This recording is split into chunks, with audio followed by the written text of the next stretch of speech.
Assalamualaikum warahmatullahi wabarakatuh.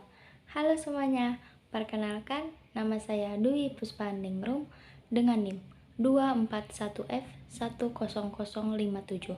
Saya mahasiswa dari Universitas PGRI Argopuro Jember, Fakultas Keguruan dan Ilmu Pendidikan, Prodi Pendidikan Luar Biasa.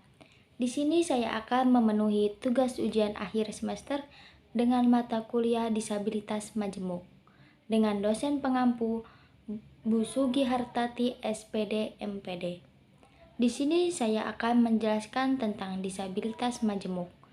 Sebelum masuk ke materinya, saya akan memperkenalkan kepada kalian semua apa itu disabilitas. Disabilitas adalah kondisi di mana seseorang mengalami keterbatasan fisik, mental, intelektual, atau sensorik yang signifikan dan berjangka panjang yang dapat menghambat partisipasi mereka dalam kehidupan sehari-hari dengan cara yang sama seperti orang lain.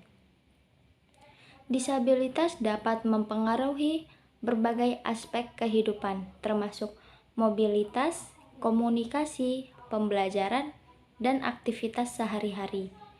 Disabilitas itu ada berbagai macam, di antaranya ada disabilitas netra, disabilitas rungu atau tuli, disabilitas daksa, disabilitas intelektual, lamban belajar atau slow learner, anak gangguan komunikasi, anak gangguan emosi dan perilaku, dan anak berkesulitan spesifik atau yang disebut dengan kalistung.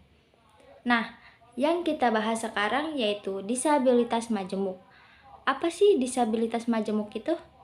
Disabilitas majemuk adalah kondisi di mana seseorang mengalami lebih dari satu jenis disabilitas secara bersamaan. Ini bisa melibatkan kombinasi dari berbagai disabilitas fisik, sensorik, intelektual, dan emosional. Disabilitas majemuk dapat menghadirkan tantangan yang lebih kompleks dibandingkan dengan satu jenis disabilitas tunggal, karena memerlukan penanganan yang lebih terintegrasi dan holistik. Contoh dari disabilitas majemuk itu ada berbagai macam. Di antaranya yang pertama ada disabilitas fisik dan intelektual, yaitu seseorang yang mengalami kelumpuhan fisik dan juga memiliki keterbatasan intelektual. Yang kedua ada disabilitas sensorik ganda, yaitu kombinasi antara gangguan penglihatan dan gangguan pendengaran. Yang ketiga ada disabilitas motorik dan emosional, yaitu seseorang dengan cerebral palsy yang juga mengalami masalah emosi atau perilaku. Yang keempat ada sensorik dan intelektual, yaitu seseorang yang mengalami gangguan pendengaran dan autisme. Selanjutnya yang akan dibahas oleh saya ada penyebab disabilitas majemuk. Itu ada 9. Yang pertama ada genetic problem, yaitu faktor genetik dari orang tua dan anak. Yang kedua ada exposure to radiation atau yang disebut dengan paparan radiasi. Yang ketiga ada maternal disease atau yang disebut dengan penyakit dari ibu. Yang keempat ada birth injury atau yang disebut dengan cedera lahir. Yang kelima ada chromosomal mutation atau yang disebut dengan mutasi kromosom. Yang keenam ada drugs atau yang disebut dengan obat-obatan. Yang ketujuh ada infection atau yang disebut dengan infeksi. Yang kedelapan ada lack of oxygen to the brain atau yang disebut dengan kekurangan oksigen. Yang kesembilan ada malnutrition atau yang disebut dengan kekurangan gizi. Selanjutnya yang akan dibahas oleh saya ada karakteristik umum dari disabilitas majemuk, yaitu ada karakteristik fisik.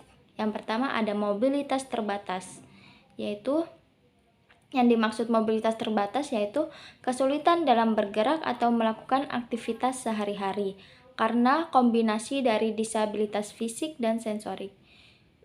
Yang kedua ada kebutuhan alat bantu, yaitu penggunaan berbagai alat bantu seperti kursi roda, tongkat, atau alat bantu dengar. Selanjutnya ada karakteristik sensorik, yaitu yang pertama ada gangguan penglihatan. Gangguan penglihatan itu mengalami kesulitan melihat yang mungkin memerlukan alat bantu seperti kacamata atau alat bantu visual. Yang kedua ada gangguan pendengaran, yaitu kesulitan mendengar yang mungkin memerlukan alat bantu dengar atau komunikasi alternatif. Selanjutnya ada karakteristik kognitif. Yang pertama ada kesulitan belajar, yaitu tantangan dalam memahami dan memproses informasi, seringkali memerlukan pendekatan pendidikan khusus. Yang kedua ada keterlambatan perkembangan, yaitu perkembangan kognitif yang lebih lambat dibandingkan dengan anak-anak seusia mereka. Selanjutnya ada karakteristik emosional dan perilaku. Yang pertama ada masalah emosional, yaitu tantangan dalam mengelola emosi dan stres yang mungkin memerlukan dukungan psikologis. Yang kedua ada perilaku menghindar, yaitu kecenderungan untuk menarik diri dari interaksi sosial atau situasi yang menantang. Selanjutnya ada karakteristik sosial. Yang pertama ada kesulitan interaksi sosial, yaitu tantangan dalam berinteraksi dengan teman sebaya dan orang dewasa, seringkali memerlukan pelatihan keterampilan sosial. Yang kedua ada dukungan keluarga dan lingkungan, yaitu sangat bergantung pada dukungan dari keluarga dan lingkungan untuk dapat berfungsi secara optimal. Selanjutnya yang akan saya bahas yaitu perawatan dan penanganan yang efektif untuk disabilitas majemuk. Yaitu ada yang pertama ada pendekatan multidisiplin, yaitu melibatkan berbagai profesional seperti dokter, psikolog, terapis, dan pendidik khusus untuk memberikan perawatan yang komprehensif dan mengadakan pertemuan rutin antara tim medis dan keluarga untuk memastikan perencanaan dan pelaksanaan perawatan yang terkoordinasi. Yang kedua ada pendidikan khusus dan inklusif, yaitu dengan menyesuaikan kurikulum dan metode pengajaran sesuai dengan kebutuhan individu, terus menyediakan lingkungan belajar yang inklusif dan aksesibel. Yang ketiga ada terapi fisik dan okupasi. Terapi fisik yaitu untuk meningkatkan mobilitas, kekuatan otot, dan koordinasi. Sedangkan terapi okupasi yaitu untuk membantu dalam keterampilan motorik halus dan aktivitas sehari-hari, seperti makan, minum, berpakaian, dan menulis. Yang keempat ada terapi bicara dan komunikasi. Terapi bicara yaitu untuk meningkatkan kemampuan komunikasi verbal dan nonverbal. Sedangkan komunikasi alternatif yaitu menggunakan alat bantu komunikasi seperti papan komunikasi atau aplikasi komunikasi berbasis teknologi. Yang kelima ada dukungan psikososial. Yang pertama ada konseling untuk memberikan dukungan emosional dan psikologis kepada individu dan keluarga. Yang kedua ada pendidikan orang tua, memberikan pelatihan kepada orang tua tentang cara terbaik untuk mendukung anak mereka di rumah dan dalam kehidupan sehari-hari. Selanjutnya yang akan dibahas yaitu strategi pembelajaran disabilitas majemuk. Yang pertama ada pendekatan biomedis, yang kedua ada pendekatan psikodinamik, yang ketiga ada pendekatan pendidikan, yang keempat ada pendekatan ekologis, yang kelima ada pendekatan perilaku. Yang akan dibahas yaitu pendekatan biomedis terlebih dahulu, yaitu metode yang memfokuskan pada aspek-aspek biologis dan fisiologis kesehatan dan penyakit manusia.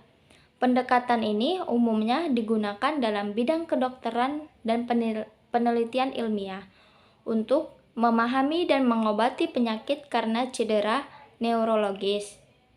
Yang kedua, ada pendekatan psikodinamik, yaitu salah satu teori yang berfokus pada pengaruh pengalaman masa lalu terhadap perilaku dan pikiran seseorang. Pendekatan ini biasanya dilakukan oleh konselor, psikolog, psikiater, atau pekerja sosial. Yang ketiga ada pendekatan pendidikan, yaitu metode yang digunakan dalam proses pengajaran dan pembelajaran. Pendekatan ini dilakukan dalam suasana belajar yang baik, suasana yang kondusif, yang biasa disebut dengan suasana yang damai atau tenang, dan rumah yang harus menjadi prioritas guru. Yang keempat ada pendekatan ekologis, yaitu metode yang mempelajari hubungan timbal balik antara manusia dan lingkungannya. Pendekatan ini biasanya difokuskan pada pengaruh interaksi lingkungan terhadap anak, menekankan usaha kolaborasi antar keluarga, sekolah, dan teman di lingkungan masyarakat. Selanjutnya ada pendekatan perilaku, yaitu pendekatan yang menekankan pada pengamatan dan pengukuran perilaku yang dapat dilihat dan diukur secara objektif. Tujuannya yaitu menghilangkan perilaku yang menjadi hambatan dan menggantinya dengan perilaku yang lebih layak secara sosial. Pendekatan ini biasanya dilakukan oleh orang tua dan guru yang intens mendampingi anak. Selanjutnya yang saya akan bahas yaitu layanan pendidikan untuk anak disabilitas majemuk, yaitu ada berbagai macam. Yang pertama ada Response to Intervention, lebih singkatnya yaitu RTI. RTI itu pendekatan multi tingkatan untuk identifikasi awal dan dukungan siswa dengan kebutuhan belajar dan perilaku. Layanan ini dapat diberikan oleh berbagai personil, di antaranya ada guru pendidikan umum, pendidik khusus, dan spesialis. Yang kedua ada strategi pembelajaran kontekstual, teaching and learning, atau yang lebih disingkat yaitu dengan CTL. CTL merupakan pembelajaran yang memungkinkan terjadinya proses belajar menggunakan pemahaman dan kemampuan akademik dalam berbagai konteks nyata dalam dan luar sekolah untuk memecahkan masalah yang bersifat stimulatif atau nyata, baik diri sendiri maupun bersama-sama. Strategi ini dapat membantu siswa dengan gangguan intelektual yang memiliki keterbatasan dalam mengingat informasi melalui pengalaman nyata atau visual konkret, dan yang diberikan secara sederhana untuk memudahkan pemahaman siswa disabilitas intelektual. Yang ketiga ada Positive Behavior Support atau lebih singkatnya PBS. PBS merupakan salah satu pendekatan modifikasi dan manajemen perilaku yang diterapkan untuk melatihkan perilaku positif yang sesuai dengan konteks sosial. PBS dikatakan sebagai pendekatan alternatif yang merancang intervensi proaktif untuk prevensi dan intervensi masalah perilaku. Fokus pada pemberian penguat atas perilaku positif dan menghindari hukuman atas perilaku yang tidak diharapkan. Tujuannya adalah untuk mengurangi dan menghilangkan perilaku bermasalah dan meningkatkan perilaku positif. Hasil PBS diharapkan dapat diterapkan secara berkelanjutan dalam situasi sosial yang lebih luas. Sekian penjelasan dari saya. Saya berharap penjelasan dari saya dapat dimengerti oleh kalian. Ingatlah, setiap tantangan yang kita hadapi adalah kesempatan untuk tumbuh dan belajar. Kita adalah individu yang kuat, penuh potensi, dan mampu mencapai hal-hal yang luar biasa. Jangan biarkan batasan fisik atau tantangan yang ada menghalangi impian kita semua. Mari kita terus mendukung satu sama lain, berbagi pengalaman, dan menciptakan lingkungan yang inklusif bagi kita semua. Setiap langkah kecil menuju keberanian dan kepercayaan diri adalah langkah menuju perubahan yang lebih besar. Jadilah suara bagi diri sendiri dan orang lain. Bersama, kita bisa mengubah pandangan masyarakat tentang disabilitas. Ingat, keberagaman adalah kekuatan kita. Teruslah berjuang, teruslah bermimpi, dan jangan pernah ragu untuk bersinar. Terima kasih telah menyaksikan video ini sampai selesai. Sampai jumpa di video berikutnya. Wassalamualaikum warahmatullahi wabarakatuh.